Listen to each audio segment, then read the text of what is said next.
Bienvenidos amigos a esta reflexión del día de hoy. Como siempre, un saludo fraterno y cordial a todos los que me ven a esta hora.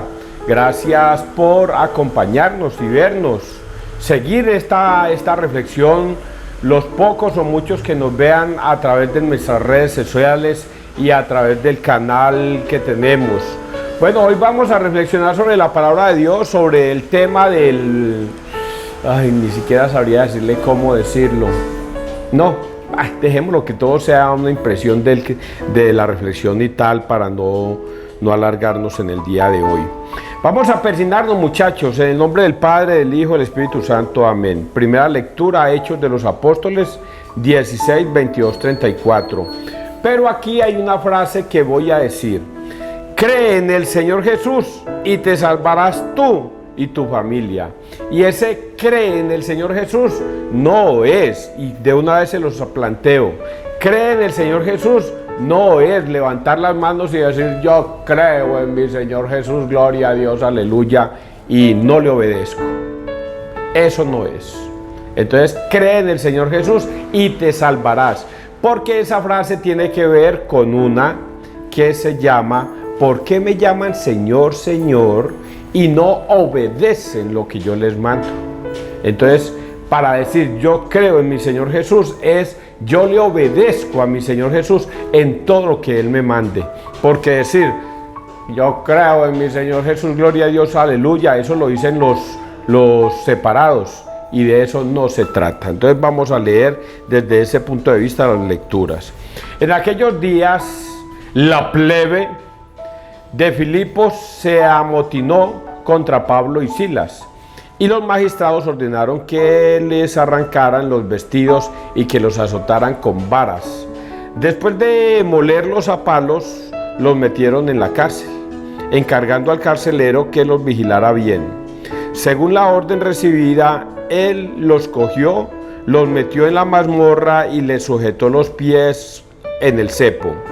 A eso de medianoche, Pablo y Silas oraban, cantando himnos a Dios. Los presos los escuchaban. De repente vino un terremoto tan violento que temblaron los cimientos de la cárcel.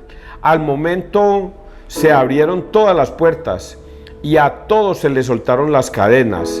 El carcelero se despertó y al ver las puertas de la cárcel de par en par, sacó la espada para suicidarse, imaginando que los presos se habían fugado. Pero Pablo lo llamó a gritos diciendo: no te hagas daño alguno, que estamos todos aquí. El carcelero pidió una lámpara, saltó dentro y se echó temblando a los pies de Pablo y Silas. Los sacó fuera y les preguntó: señores, ¿qué tengo que hacer para salvarme? Le contestaron: cree en el Señor Jesús y te salvarás tú y tu familia. Y le explicaron la palabra del Señor a él y a todos los de su casa. A aquellas horas de la noche el carcelero los tomó consigo, les lavó las heridas y se bautizó enseguida con todos los suyos. Los subió a su casa, les preparó la mesa y celebraron una fiesta de familia por haber creído en Dios. Palabra de Dios, te alabamos a ti, Señor Jesús. Empecemos por este final. Bien. Vamos a empezar por este final. Y celebraron una fiesta de familia por haber creído en Dios. Empecemos por ese final, por haber creído en Dios. Y ahorita casi vamos a contar esa historia. Cuando la narré, todas las imágenes se nos hicieron visibles. Todo lo que se le pasó a Pablo y a Silas, cómo los encarcelaron, los molieron a palo y los metieron en la cárcel. Pero como esto es una historia de algo que sucedió hace 2000 años, no es un cuento de los hermanos Grimm, ni nada de esas cosas. Es testimonio escrito de lo que sucedió. Y desde ese punto de vista tenemos que creer que la Biblia no es un cuento de los hermanos Grimm que se imaginaron un montón de cosas y las escribieron. No, son testimonios reales de algo que sucedió hace 2000 años y que el escritor de este texto lo escribió tal y cual como él lo vivió. Y dice aquí la escritura que a ellos los encarcelaron, los amarraron a unos cepos de pies y manos, y que vino a la medianoche un gran terremoto que sacudió esta cárcel y se abrieron las puertas de par en par y se zafaron los grilletes que ellos tenían. El carcelero, al ver que la cárcel estaba abierta, quiso suicidarse, porque él sabía lo que se le venía donde se le escapara un preso, lo mataban. Entonces él, para evitar un tormento, quería suicidarse. Pero aquí viene lo que Dios ya tiene creado y estipulado para ese hombre, y es que Pablo y Silas no se escaparon y ninguno de los presos se escaparon. Sencillamente le llamaron la atención al carcelero. Pero hay un detalle que no lo puedo obviar. No puedo obviar ese detalle porque eso va para ustedes y va para mí. Y es este detalle. Después de molerlos a palos, los metieron en la cárcel, encargando al carcelero que los vigilara bien. Según la orden recibida, él los cogió, los metió en la mazmorra y les sujetó los pies en el cepo. A eso de medianoche, Pablo y Silas oraban, cantando himnos a Dios. Esto es fe.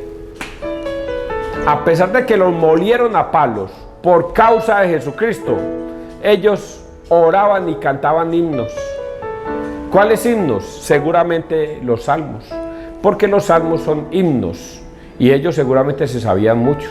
Son 150 salmos, 150 himnos, y seguramente que alguno de esos o varios de esos se cantaban Pablo y Silas.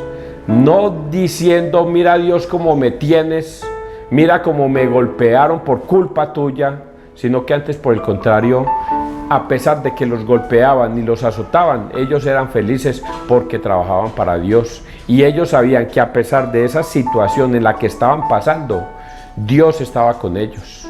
Y por eso se hace este milagro. Se abren las puertas, un gran terremoto, se abren los cepos, las cosas que los tenían atados, y ellos quedan libres. El carcelero ve esto y se quiere suicidar, y Pablo y Silas se le aparecen y le dicen: no, Señor, no te quites la vida, aquí estamos, nosotros no huimos. Ese momento era para que todo el mundo saliera en desparpajo, para huir, pero nadie huyó. Y ese es el gran mensaje que hay acá impreso, porque viene la conversión de este carcelero, la conversión. Y cuando él ve esto, simplemente se arrodilla a los pies de Pablo, porque dice: me ha salvado la vida, Pablo. Y este suceso es muy bonito, que también lo tengo que decir al pie de la letra. Al momento se abrieron todas las puertas y a todos se les soltaron las cadenas. El carcelero se despertó y al ver las puertas de la cárcel de par en par, sacó la espada para suicidarse, imaginando que todos los presos se habían fugado. Pero Pablo lo llamó a gritos diciendo: no te hagas daño alguno, que estamos todos aquí. El carcelero pidió una lámpara, saltó dentro y se echó temblando a los pies de Pablo y Silas. Los sacó fuera y les preguntó: señores, ¿qué tengo que hacer para salvarme? Y le contestaron: cree en el Señor Jesús y te salvarás tú y tu familia. Este hombre, como la mujer que leíamos en el día de ayer, Lidia, fue tocado por el Espíritu Santo para ser salvo, él y toda su familia. El carcelero. Los misterios de Dios. Dios no toca a todos los hombres. Dios llama a unos cuantos. ¿A quiénes? A los que Él quiera escoger. Y por eso este carcelero va a ser llamado para que sea del mundo de Cristo. Y por eso él, viendo este milagro que le ha sucedido, se tira a los pies y dice: ¿qué debo hacer para ser salvo? Seguramente que él también era un hombre incrédulo. Pues era tan incrédulo que cogió a estos hombres y los molió a palos y los amarró a unos cepos. Él no creía sino en él mismo. Cuando vemos una película que presentamos ahí, que yo la tengo y está en YouTube, se llama La vida de Pablo, y ahí presentan este pedacito, como el carcelero no cree en la salvación, no cree en los apóstoles. Él cree que Pablo y Silas fueron los que quemaron Roma, que ellos fueron los que quemaron Roma y que por eso es que los metieron a la cárcel. Y él está decidido a juzgarlos y a condenarlos, porque esa es la orden de él. Pero ese carcelero en esa película tiene una hija muy enferma, y ahí ven cómo Pablo le salva la vida a la niña de ese carcelero, y ese carcelero se convierte a Cristo. Aquí vemos ese milagro. Cree en el Señor Jesús y te salvarás tú y toda tu familia. Y aquí viene una cosa que los protestantes les cuesta trabajo creer, porque ayer también se los dije, y es: cree en el Señor Jesús y te salvarás tú y tu familia. Y cuando se refiere a tu familia, los protestantes se imaginan que son personas mayores, que son personas que tienen uso de razón, y que ahí no existen niños, que ahí no hay bebés, que ahí no hay nada. ¿Por qué lo digo? Por esto. Y le explicaron la palabra del Señor a él y a todos los de su casa. Ah, pero César, mire que aquí dice que les explicaron la palabra de Dios a él y a todos los de su casa. Y es que un niño entiende, un bebé entiende eso. Evidentemente que no. Un bebé no entiende, ni le importa ni quiera escucha. A él lo que le importa es jugar y comer. Y a un niño también lo mismo. Entonces aquí dice que entendieron y le explicaron la palabra de Dios. Fue a los adultos, a los que entendieron. Sí, señor, tiene toda la razón. Tiene toda la razón, pero mire lo que sigue. A aquellas horas de la noche el carcelero los tomó consigo, les lavó las heridas y se bautizó. Enseguida con todos los suyos. Cuando se refiere a todos los suyos, se refiere a que si habían niños, ese hace parte de todos los suyos. Si habían abuelos, ese hace parte. Si habían jovencitos, ese hace parte de todos los suyos. Entonces cuando dice todo se bautizó él y todos los suyos, quiere decir que se bautizó él con toda su familia, papá, mamá, los niños, las niñas, los bebés, todos los suyos, y fueron bautizados. Porque aquí es donde el cerebro de los protestantes es pequeño. ¿En qué sentido? En que ellos creen que el bautismo solamente es para la salvación del mundo, de los que se arrepienten y nada más. Y entienden el Evangelio. Mientras que Jesucristo dio la orden de que todos los pueblos fueran sus discípulos, bautizándolos. Todos los pueblos quiere decir que aunque hayan niños, los niños también, adultos, ancianos, jóvenes, todos los pueblos sean suyos, sean del cielo. Y es la parte donde no soy capaz de hacerle entender a los protestantes que el bautismo no es solamente para la salvación y el perdón de los pecados, sino que el bautismo nos hace coherederos del reino de los cielos. Y coherederos del reino de los cielos significa de que somos de Cristo. Y si somos de Cristo, un niño también es de Cristo. Y es la parte que le cuesta trabajo entender a los protestantes. Salmo 137. Tu derecha me salva, Señor. Te doy gracias, Señor, de todo corazón, porque escuchaste las palabras de mi boca. Delante de los ángeles tañeré para ti, me postraré hacia tu santuario. Daré gracias a tu nombre, por tu misericordia y tu lealtad, porque tu promesa supera tu fama. Por cuando te invoqué, me escuchaste, acreciste el valor en mi alma. Tu derecha me salva. El Señor completará sus favores conmigo. Señor, tu misericordia es eterna. No abandones la obra de tus manos. Y aquí es donde yo tengo que decir algo, que la salvación es para todo el mundo. Es para todo el mundo, inclusive para los que no creen. ¿Qué deben hacer? Ve, arrepiéntete, cree en el Señor Jesús y te salvarás tú y toda tu familia. ¿Qué debía ser una persona que nunca ha creído, que ha sido malvado, que ha sido perverso? Y de repente un día de luz aparece Dios y le da esa esperanza de arrepentimiento. Y esa persona se arrepiente después de haber cometido toda clase de maldades en el mundo. Y se arrepiente en el último minuto. Dios le perdona y lo lleva a la vida eterna. Esa es la misericordia de Dios. ¿Qué tal que no fuera así, muchachos? Yo cuando me hago esta reflexión para mí mismo, digo, ¿qué tal que no fuera así la reflexión de Dios? Yo que en mi juventud fui, no tomatrago porque yo no tengo esas clases de pecados, pero sí fui muy rumbero y me disfruté la vida y todas esas cosas. Pero, ¿qué tal que Dios no tuviera la misericordia de mí, no lo hubiera tenido conmigo hoy día y guardara en su corazón todos los pecados míos? No, pues no habría forma de yo salvarme. Pero dice la palabra que Dios no guarda en su corazón los pecados de nadie, sino que Él los borra. Quedamos limpios cada vez que vamos al sacerdote y Él nos perdona nuestros pecados. Cada vez que vamos al sacerdote, Cristo, que es fiel y justo, nos perdona todos nuestros pecados a través del sacerdote y quedamos limpios. Ese es un bonito mensaje para todos los que hoy me pueden estar escuchando y decir: César, ¿y qué hago como este carcelero? ¿Qué hago para ganar la vida eterna? Arrepiéntete, ve y busca el confesionario, pide perdón por tus pecados y Dios perdonará todos tus pecados. Pero ¿qué debes hacer? Como el carcelero que comenzó a temblar, arrepentirse. Evangelio, Juan 16, 5, 11. Si no me voy, no vendrá a vosotros el Paráclito. En aquel tiempo dijo Jesús a sus discípulos: ahora me voy al que me envió, y ninguno de vosotros me pregunta: ¿a dónde vas? Sino que por haberos dicho esto, la tristeza os ha llenado el corazón.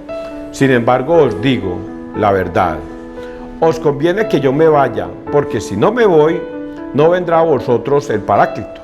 En cambio, si me voy, os lo enviaré, y cuando venga, dejará convicto al mundo acerca de un pecado, de una justicia y de una condena. De un pecado, porque no creen en mí; de una justicia, porque me voy al Padre y no me veréis; y de una condena, porque el príncipe de este mundo está condenado. Palabra del Señor. Gloria a ti, Señor Jesús. ¿Qué evangelio? Una vez más aparecen los tres personajes: Padre, Hijo y Espíritu Santo. A ustedes les conviene que yo me vaya, y les enviaré el Espíritu Santo, el Paráclito, el que les dará a entender todo. Por eso es tan importante entender al Espíritu Santo. Jesús se va para el cielo, no como dicen los pentecostales, que Jesús es el Padre, Jesús es el Hijo y Jesús es el Espíritu Santo. No existen las tres personas, es Jesús solo, no más. Y todo esto se les va como unas bofetadas. ¡Pah! ¡Pah! ¿Cómo dice él? Me voy para el Padre y les enviaré. ¿Por qué la escritura está dicha de esa manera y no como dicen los protestantes? Los protestantes debieron haber escrito el Evangelio y haber dicho: y me voy al Padre y yo mismo me enviaré como Espíritu Santo. Y yo me voy donde el Padre, que soy yo mismo, y yo mismo me enviaré al Espíritu, como Espíritu Santo, a la tierra. Luego, no existe el Padre, soy yo. No existe el Hijo, soy yo. No existe el Espíritu Santo, soy yo. Soy yo, Jesús solo. No existen las tres personas. Esto es una bofetada para todos los protestantes que se dejaron creer de esos personajes. Y eso es una maldición para ellos. Eso es una maldición.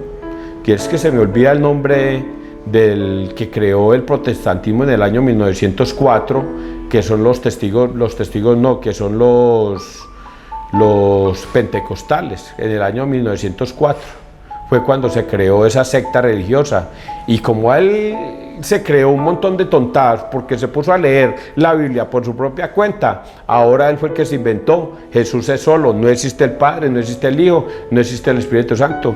Jesús es solo. Y hubieron un montón de locos que lo siguen. Y hoy día todavía lo siguen porque creen que él tiene la verdad.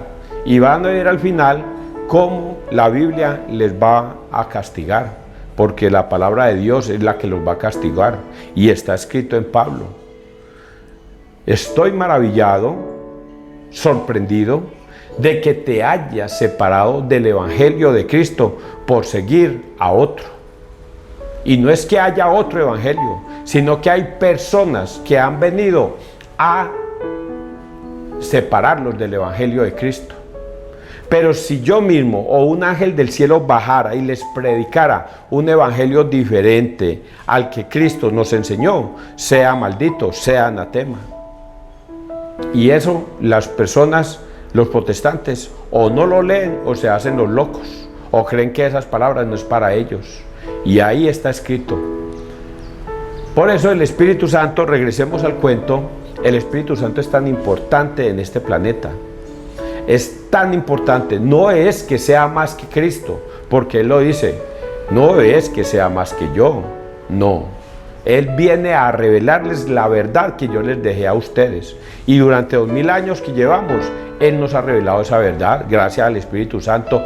2000 años después lo entendemos, clarito entendemos todo eso, entendemos exactamente lo que Cristo quiso decir.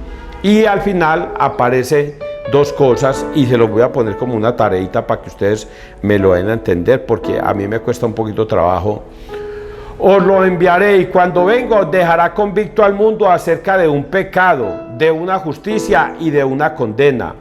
De un pecado porque no creen en mí, de una justicia porque me voy al Padre y no me veréis, de una condena porque el príncipe de este mundo está condenado.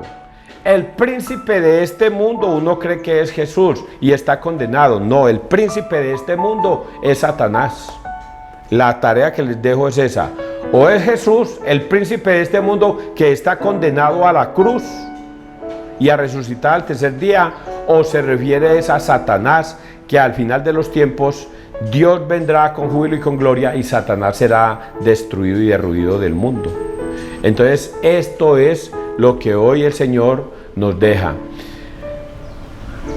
Un pecado, los que no creen en Jesús y no confían en su palabra, sino que prefieren creer en las doctrinas de demonios de otros protestantes que se inventan su propia iglesia, se inventan su propia doctrina y así se la hacen a saber a los malos católicos. Espero que ustedes hayan entendido esta reflexión. Que Dios te bendiga, que Dios nos bendiga donde quiera que todos estemos.